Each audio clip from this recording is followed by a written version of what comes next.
Okay, so I made some corkscrew pasta and I put some classical tomato and basil cheese sauce on it, and of course Parmesan cheese.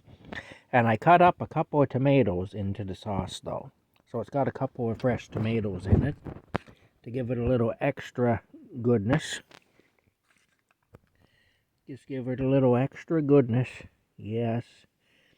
Makes it nice, you know. I'm just watching my cemetery video. The other video of the Mammoth cheese, it didn't turn out very well. Sometimes that tablet doesn't record sound very well. The soap plant, the big building across there that I was showing, there's a big kind of a yellow brick building. That's the soap plant. And I pointed at a couple of big doors on it. And I kind of zoomed in and pointed. When I was a kid, there were train tracks going through there. And the trains used to actually go into the soap plant through those doors. You'd see those doors were open all the time, and there were trains going in and out of there. So that's kind of neat anyway. The trains used to go right into the building. But, and I remember that. There's Rocky. The other building that I was pointing at, that's a red brick building just down from that was in view from the Mammoth cheese. That building is, that building is the former shoe factory. That's what that is. Yeah, I showed it on another video one time with some Google Earth photos. I showed it because I didn't have a vehicle at the time, so I wasn't able to get there to show anything. Anyway, I'm enjoying my supper. Rocky's had his wet food. I put some food out for the cat that came through here earlier, but it's now getting rained on out there because it's raining. I put off my work until tomorrow because Environment Canada said today was going to be rainy and windy, and tomorrow is going to be nice and sunny. But it's anyway, it wasn't rainy and windy today. Could have done the work today, but it is what it is. I still got some things done. I'm hoping tomorrow will be a good day. I'll have to check the forecast, although I don't have a lot of faith in it, you know.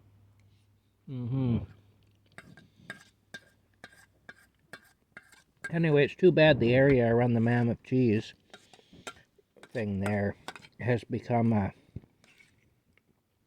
party place and a place to dump garbage and everything, you know. It really is, because it's kind of disrespectful. That was quite an accomplishment in its day, that big cheese. As funny as it may sound, it was.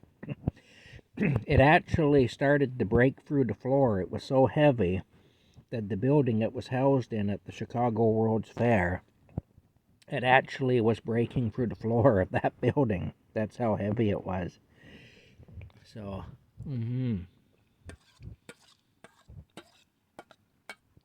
they had to build a special train, like a flat deck train car to carry it, because CPR didn't have anything that would take that kind of weight in those days.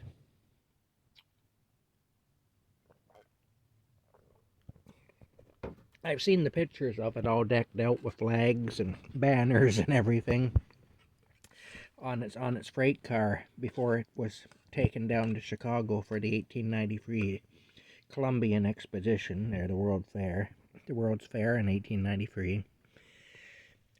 Anyway, it was a big deal. It was.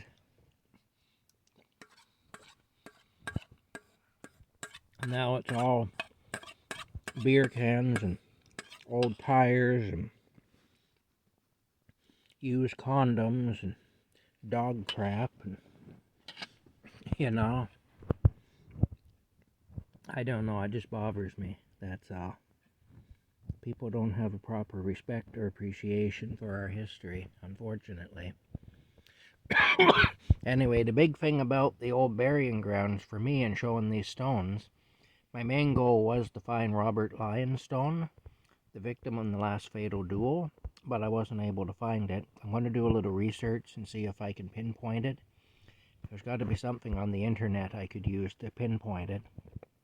So I can find it, because just going through there, like I say, it may not even be legible anymore, in which case I could walk right past it and not know. But anyway, the big thing for me is just to acknowledge these people too. Those are the people who built this country. We got a bunch of people now that are tearing it down, but those are the people who built it, and they deserve to be remembered, and they deserve to be mentioned. And that's why I like to read their names anyway, and just to acknowledge them. And I mean, many of them lived very tough lives, you know.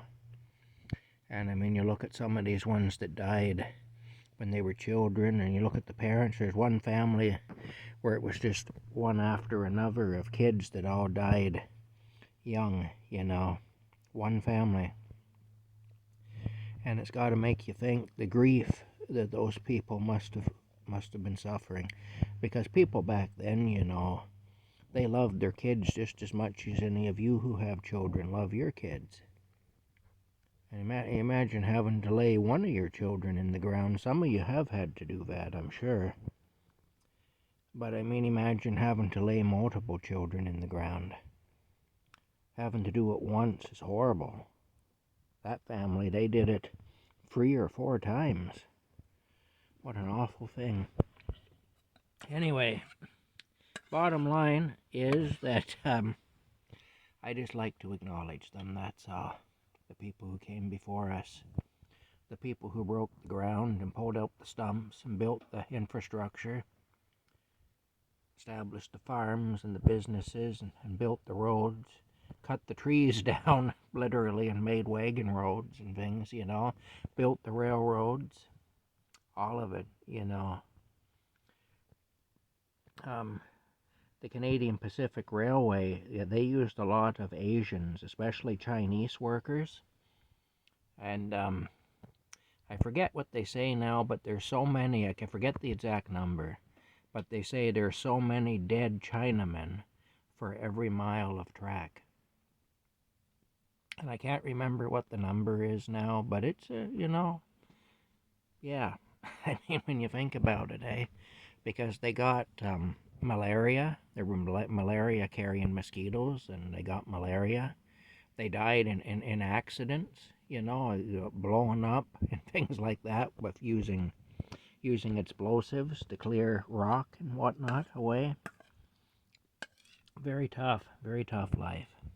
And then they were discriminated against too, you know, because they were Chinese. They were considered subhuman. So I mean, society didn't accept them. But we had them come over here and build our railroad. Many of them died doing it. Anyway, bottom line is, it's good to remember these people, and it's good to acknowledge them. It's really the least we can do. All right, we talk to you later.